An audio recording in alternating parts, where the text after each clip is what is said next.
తెలంగాణ ప్రభుత్వం ప్రతిష్టాత్మకంగా అమలు చేస్తున్న రైతు భరోసా పంట పెట్టుబడి సాయం పథకంపై వ్యవసాయ శాఖ మంత్రి తుమ్మల నాగేశ్వరరావు కీలక ప్రకటన చేశారు. ఈ పథకం కింద 9 ఎకరాల వరకు భూమి ఉన్న రైతులకు నిధులను విజయవంతంగా విడుదల చేసినట్లు తెలిపారు. శుక్రవారం వరకు 7 ఎకరాల భూమి ఉన్న రైతులకు నిధులు జమ చేయగా శనివారం 8-9 ఎకరాల ఉన్న రైతులకు కూడా సహాయం అందించినట్లు తెలిపారు.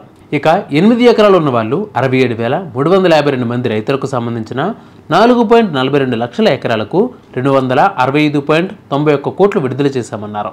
9 ఎకరాలు ఉన్న వాళ్ళు 39,164 మంది రైతులకు చెందిన 3,23,875 ఎకరాలకు 194 కోట్లకు పైగా నిధులు జమ చేసినట్లు తుమ్మల నాగేశ్వరరావు తెలిపారు. 6 రోజుల్లోనే మొత్తం 66.19 లక్షల మంది రైతుల ఖాతాల్లో 7,770.83 కోట్లు జమ అయ్యాయని అన్నారు.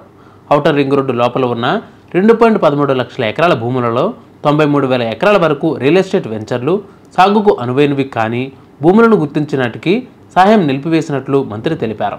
పంటలు పండుతున్న 1.20 లక్షల ఎకరాల భూమికి రైతు భరోసా పథకాన్ని వర్తింపజేయాలని ప్రభుత్వం నిర్ణయించిందని, రానున్న 2 లేదా 3 రోజుల్లో ఆ రైతులకు నిధులు జమ చేస్తామని ఆయన పేర్కొన్నారు.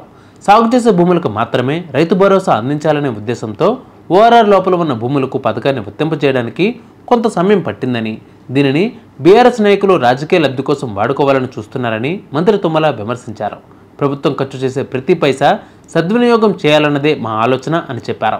దీనికి అనుగుణంగానే తాము ముందుకు వెళ్తుంటే విపక్షాలు రాద్ధాంతం చేయడం దారుణమని విమర్శించారు.